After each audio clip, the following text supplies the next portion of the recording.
It's not a dramatic pause. I'm waiting for the plane. You can overpower the plane. I'm sure I can.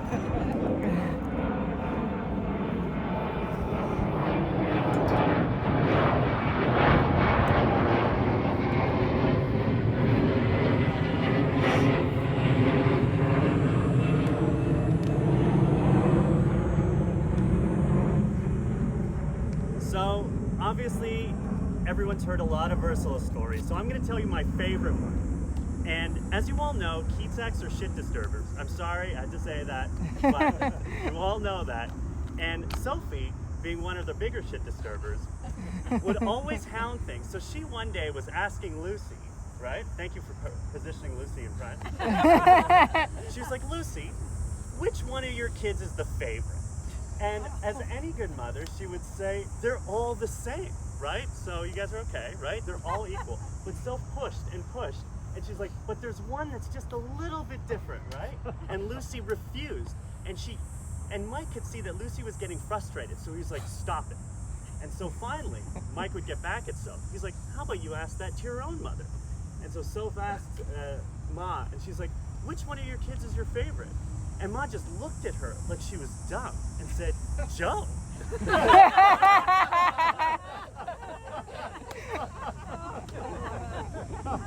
Anyway, I just thought that this would be a good time to let everyone know. But she did have reasoning for it. And when you asked her why it was Joe, it was because he wasn't married, he didn't have kids, and he was a phone call away when she needed him. He was my big baby, mama's number one. Until he gets married, then wife is number one, and then I'm alone. And she was very right about that, and she reminded me all the time. Now, as you know, my siblings are about 16 years older than I am, and they went off to university and got married. I grew up in a house as an only child, but the youngest of three.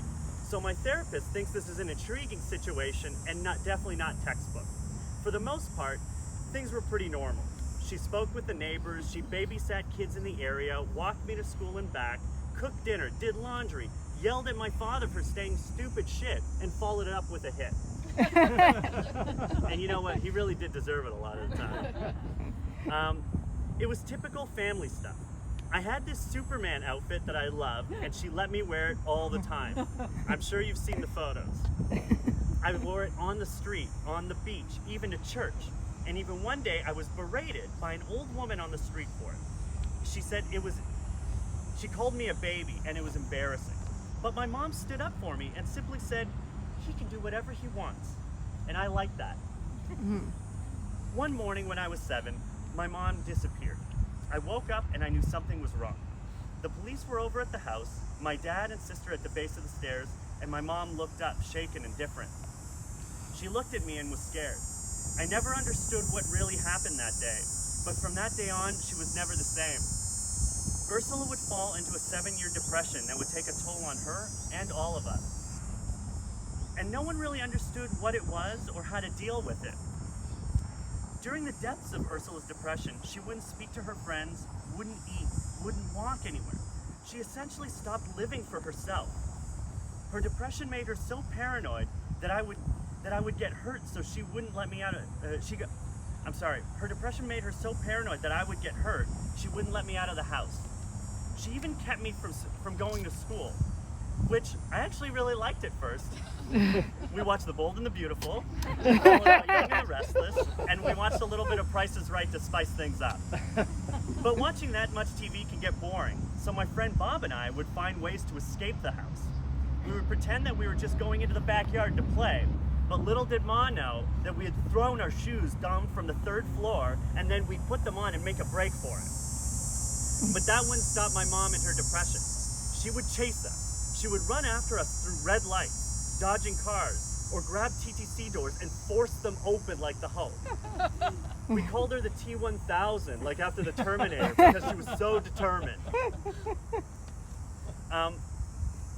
After months, social services came because I was away from school a little too long. They forced my mom to put me back in classes, and she, in her fear, walked me to school every day, and she called thousands of times. She annoyed everyone. She was It became embarrassing for me for someone in grade 7. The kids made fun of me and my crazy mom, and so did the teachers. I would hear grown adults snicker behind my back saying my mom was crazy or that I'd be lucky to get a job at Tim Hortons. There were a painful 7 years for both of us, and I hated her for it, and I called her crazy too. But as a kid, I didn't understand what was going on in her head. She was just doing what she thought was keeping me safe. Even when she didn't want to eat, she fed me. Even when she didn't want friends, she let mine come over. Her instinct to protect her kids were greater than her illness. She felt safe when I was in the house. And as long as I was in the house, I could do whatever I wanted. So I did. So I started to paint on the walls. Sometimes I used chalk if I didn't have paint, and it would get on her clothes as we rubbed up against them. I was allowed to move a fridge upstairs and build a bar for all the parties I wasn't having. She let me go and tar the roof because I wanted to. I never did a good job of any of these things, but what I didn't realize until now was that she gave me the gift of creativity, learning how to experiment and fail, to just think it and do it. And I was never bored again. She gave me the ultimate survival guide for a pandemic 30 years ago. She was letting me wear my Superman outfit anytime, as long as it was in the house. I'm not saying that she was somehow willing me to be an artist. She actually wanted me to be a priest. Hence the Jesus look. I sort of met halfway. When my father passed away, things quickly turned around. It was just my mom and I in the house, and now we were very afraid of what would happen to us. Her survival instincts kicked in, and she came out of her depression. Maybe it was the tragedy, or she knew she had to step it up a notch to take care of me. Regardless, it was at this point that we started to become closer.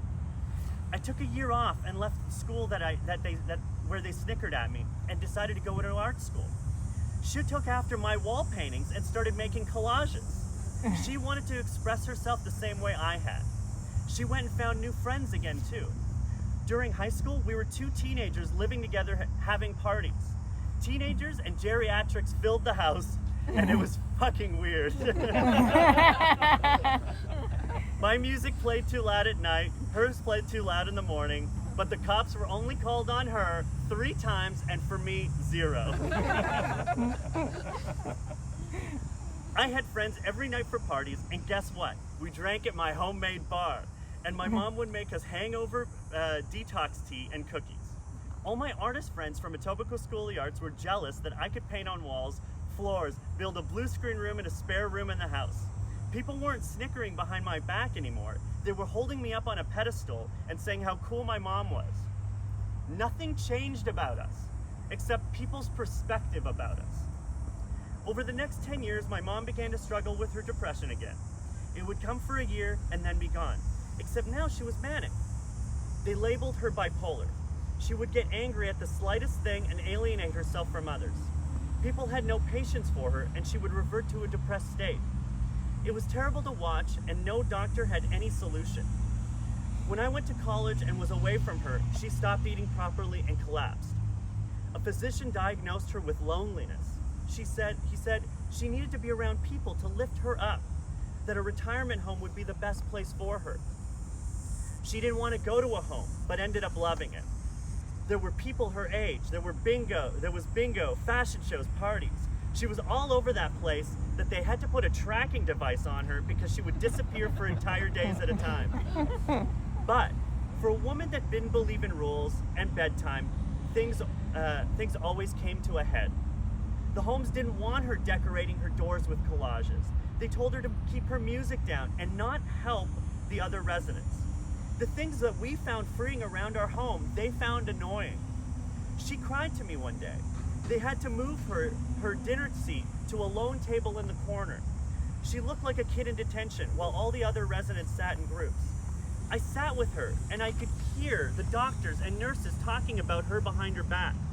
Ursula's off her meds. She's crazy. I'm telling you for real that I heard this with her and she understood it too. It broke my heart to see her feel that same way that I did when I was at school. And these people that are supposed to understand dementia and depression didn't. And they even called me in and said that her collages were bothering other residents. It was at this point that I realized it was my turn to protect her because I knew how that felt. I was the only one that could calm her down or negotiate with her. We had our own language, and it wasn't just Polish. I had to protect her collages the same way she protected my Superman suit. These professionals would call me in like a parent and roll off a rap sheet of what Ursula did. And I'm not saying everything she did was right. They said, "Did you know that Ursula called Miss Heinzman a Nazi?" And like any good son or lawyer, I said, "Well, Miss Heinzman is 94 and from Germany. Are we positive that she isn't a Nazi?" And Mom would look over me and be thankful. She was off the hook again. Or when they wanted to take her collages down, I asked them for her tenant contract and asked where it stated that it wasn't allowed to decorate. I can be very annoying too. But she had the problem I had in school. She was misunderstood. Ma needed to be with a bunch of artists. So Mike and Soph and I found a way to get her into Copernicus Lodge, where they spoke Polish and thought her pictures were a beautiful expression and not junk on a door. Copernicus never called to complain about her. They actually called to say how much they loved her because they had a different perspective. We were all sad she didn't get to spend more time there. I reflect on our relationship a lot. She helped me see that we're quick to make judgments and don't really understand what someone is going through. That it's okay to not follow the rules or behave based on others. To be brave and to be yourself. My mom was patient with me, and I'm still learning how to be patient with others. When you don't have patience, you might miss something great that's in front of you. I am sad today because my mom taught me perspective and empathy. No matter what I said, what I did, she loved me regardless. I will never find such unconditional love like the one a mother gives her child. I'm sorry, Karen. She always made me feel safe, and to this day, when I have a massive panic attack in the middle of the desert in Jordan, I close my eyes and I picture myself on the couch at 161 Quebec Avenue, and my mom bringing me food while we watch Price is Right, because she made me feel like she would take care of me no matter what. I will miss our trips to Polish Fest. I will miss the 10 phone calls a day. I will miss her getting mad at me. I will miss sneaking alcohol into the retirement for her. I will miss standing up for her and standing up for me in my Superman suit.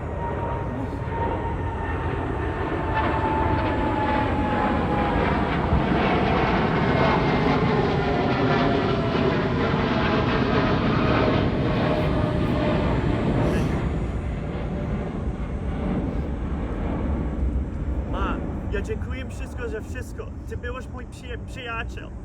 My zobaczymy się kiedyś jeszcze raz. Powiedz hello dla tata, Armand, Barb, Karen, Chupcha i Lou. I have two more things.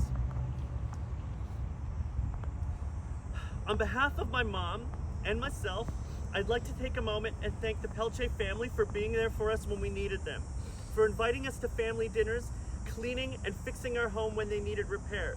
You gave Ma the extended family she lost in Poland. To Mike, you went above and beyond the duties of a son-in-law. You killed yourself renovating the house, and you helped a 65-year-old woman become an entrepreneur. She was so proud of that and flaunted it in other people's faces because she was petty. And she was the most thankful that you took care of me and so for 38 years. She fought with you like family because she loved you like a son. Thank you for loving her like a mom.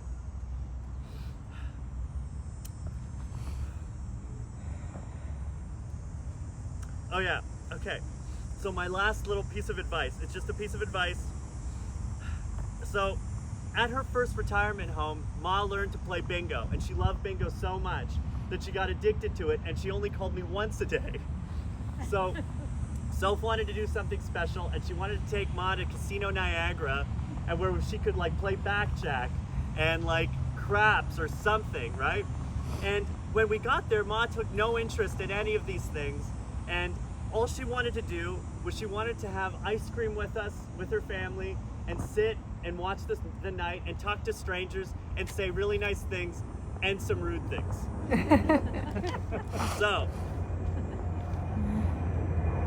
So in the spirit of my mom, when we go home, let's enjoy each other's company over a simple soft serve cone and say something nice to a stranger or something rude.